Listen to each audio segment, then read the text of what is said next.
Hi, welcome to Glider Fix. My name is Felicia.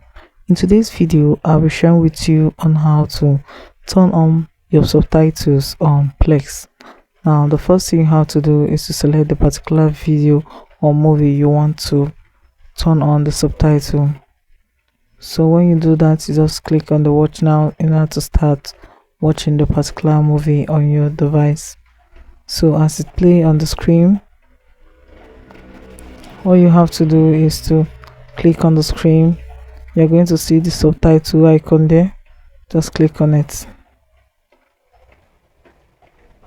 So right here, you just have to select the particular subtitle you really want to watch on this particular.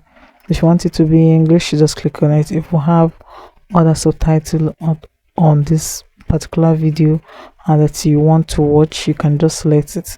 For now, for this particular video, all we have is English, so you just click on it and you can start watching the movie as it plays on the device. So guys, that is it on how to turn on subtitle in movies. If this video was helpful, please do well to follow Glider Fix for more fun tricks that make money. Thanks for watching.